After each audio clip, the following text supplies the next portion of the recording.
وَوَصَّيْنَا الْإِنسَانَ بِوَالِدَيْهِ حُسْنًا، اور ہم نے وصیت کی انسان کو، تاکید کی انسان کو اس کے والدین کے بارے میں احسانہ، کہ اس کے ساتھ احسان کی روش، نیک سلوک، خدمت.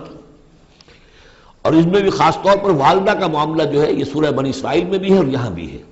وہاں بھی آیا تھا وَوَصَّيْنَا الْإِنسَانَ بِوَالِدَيْهِ حَمَلَتْهُ أُمُّهُ وَهْنًا عَلَىٰ وَهْنٍ وَفِصَالُهُ فِي عَامَيْنِ. تو والدین میں جو ہے والدہ کا حق فائق ہے والد کے حق پر. ویسے دونوں کے ساتھ اس نے سلوک ہو، دونوں کا ادب ہو. وَإِمَّا يَبْلُغَنَّ عِندَكَ الْكِبَرَ أَحَدُهُمَا أَوْ كِلَاهُمَا فَلَا تَقُل لَّهُمَا أُفٍّ وَلَا تَنْهَرْهُمَا وَقُل لَّهُمَا قَوْلًا كَرِيمًا. یہ ہم پڑھ چکے ہیں. لیکن یہاں بھی اور وہاں بھی خاص طور پر والدہ کا، اس لیے کہ مشقت جو ہے پیدائش میں ساری کی ساری مشقت جو ہے ماں کی ہے. باپ کا کیا حصہ ہے؟ وہ تو ایک کوئی اس کی لذت کا لمحہ ہوتا ہے، وہ اس کے اندر اس نے وہ بوند ٹپکائی اور فارغ. اب وہ ساری مصیبت کون جھیل رہی ہے؟ وہ عورت جھیل رہی ہے، ماں جھیل رہی ہے. سارا پریگننسی کا دور جو ہے، اس میں ابتدائی دور جو ہے، اس میں اسے جی بتلا رہا ہے، الٹیاں آ رہی ہیں، چیزوں سے نفرت ہو رہی ہے. پھر جب بوجھل ہو گئی ہے، جسم بوجھل ہو گیا ہے، بوجھ اٹھائے ہوئے ہے، پھر وضع حمل کی مشقتیں ہیں، وہ درد ذیل ہے. پھر اس کو دودھ پلانا ہے 2 سال تک، اس کے جو اس کو گند ہے اس کو صاف کرنا ہے، پوتڑے دھونے ہیں. یہ سارے کام کون کر رہا ہے؟ ماں کر رہی ہے. باپ کا تو اس میں حصہ ڈائریکٹ نہیں، انڈائریکٹ ہے کہ بہرحال وہ کمائی کرتا ہے، پرووائڈ کرتا ہے، یہ بات دوسری ہے. لیکن جو مشقت ماں کی ہے، اسی لیے حدیث میں آتا ہے کہ ایک صحابی نے حضور سے سوال کیا کہ میرے حسن سلوک کا سب سے اولین مستحق کون ہے؟ آپ نے فرمایا تمہاری والدہ. انہوں نے پوچھا پھر ان کے بعد کون؟ فرمایا پھر تمہاری والدہ. تیسری مرتبہ پھر کون؟ حضور پھر والدہ تمہاری. چوتھی مرتبہ جب اس نے پوچھا ان کے بعد کون، تو آپ نے فرمایا تمہارے والد. یعنی والدہ کا حق جو ہے وہ والد کے حق پر، یہ ہے اخلاقی حق. قانونی حق والد کا زیادہ ہے. اگر سیپریشن ہو جائے گی تو اولاد والد کی ہے، قانونی حق اس کا زیادہ ہے. لیکن اخلاقی حق، خدمت کا حق، اور جنت جس کے پاؤں تلے ہے وہ باپ نہیں ماں ہے. جنت جو ہے وہ تو اس کے قدم تلے تحت اقدام الامہات. اس حوالے سے اخلاقی مقام جو ہے وہ عورت کا زیادہ ہے، ماں کا زیادہ ہے. فرمایا حملتہ امہ کرہا ووضعتہ کرہا. اس کی ماں نے اسے اٹھائے رکھا اپنے پیٹ میں تکلیف جھیل کر، اور پھر اس کو وضع حمل ہوا، اس کو جنا تکلیف کے ساتھ. وحملہ وفصالہ 30 شہرا. اور اس کا یہ حمل اور پھر دودھ پلانا یہ لگ بھگ جو ہے 30 مہینے ہوتے ہیں. حتیٰ اذا بلغ اشدہ، یہاں تک کہ جب وہ اپنی پوری قوت کو پہنچتا ہے، بلوغت کو پہنچتا ہے. اور یہاں سے بلوغت سے مراد جو ہے وہ نفسیاتی بلوغت ہے، ذہنی اور نفسیاتی بلوغت. ایک جسمانی بلوغت ہوتی ہے، وہ تو 16 17 18 اس سال کے اندر آدمی جو ہے وہ پورا بالغ ہوتا ہے. لیکن جسمانی بلوغت نہیں. یہاں جو ہے 40 برس کا ذکر آ رہا ہے. حتیٰ اذا بلغ اشدہ وبلغ 40 سنۃ، جب وہ 40 برس کا ہو جاتا ہے. سائیکولوجیکل میچورٹی جو ہے انسان کی وہ 40 برس کی ہے. یہی وجہ ہے کہ 40 برس ہی کی عمر میں جو بھی نبوت جو ہے وہ ملتی تھی. حضور کو بھی 40 برس کی. فلما بلغ 40 سنۃ حبب الیہ الخلا فکان یخلو بغار حرا. ایک حدیث ہے بڑی پیاری جس کی راویہ ہیں ام المومنین حضرت عائشہ صدیقہ رضی اللہ تعالیٰ عنہ، جس میں فرمایا انہوں نے کہ حضور نے مجھے بتایا کہ جب میری عمر 40 برس کے قریب ہوئی تو مجھے خلوت گزینی محبوب ہو گئی، تنہائی میں بیٹھ کر.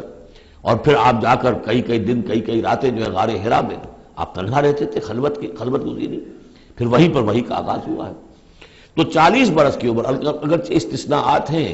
حضرت یحییٰ کے بارے میں ہم پڑھ چکے ہیں سورہ مریم میں، آتیناہ الحکم صبیہ، بچپن ہی میں اللہ نے انہیں حکمت عطا فرما دی، اور ان کو جو بھی وہ میچورٹی ہے اللہ نے بہت ابتدائی عمر میں عطا فرما دی.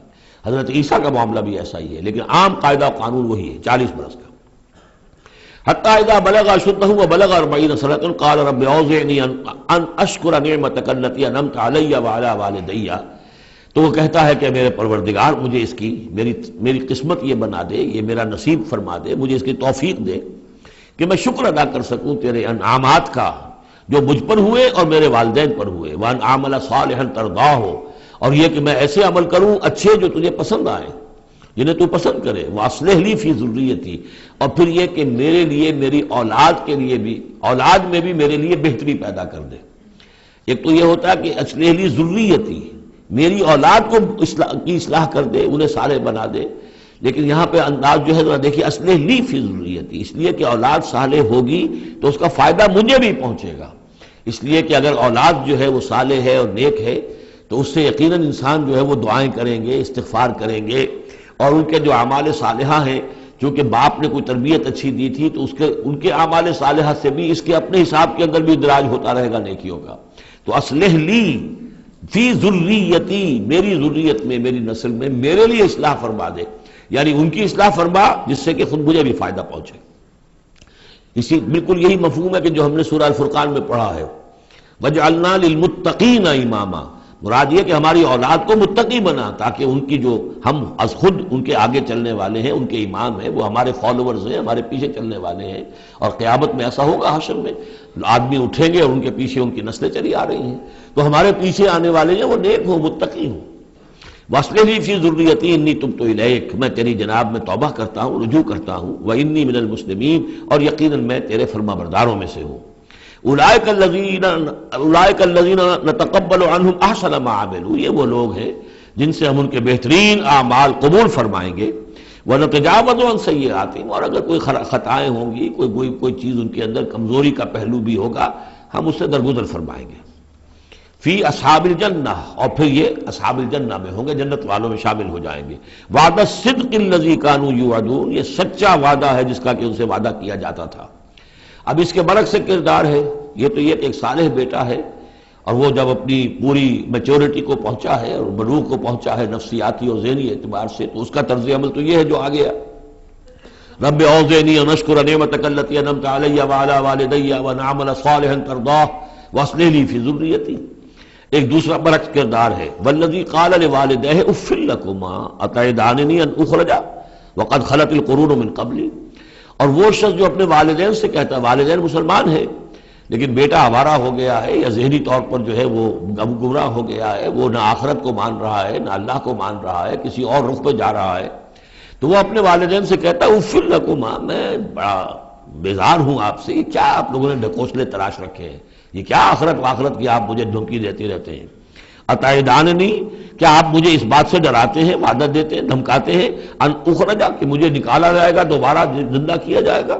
وقد خلت القرون من قبلی، مجھ سے پہلے نہ معلوم کتنی نسلیں بیت چکی ہیں، ہزارہا لوگ نسل بعد نسل ختم ہو چکے ہیں، تو میں تو ان باتوں کو ماننے والا نہیں ہوں، یہ آپ کے ڈھکوسلے ہیں، یہ پرانی باتیں ہیں، دقیانوسی باتیں ہیں.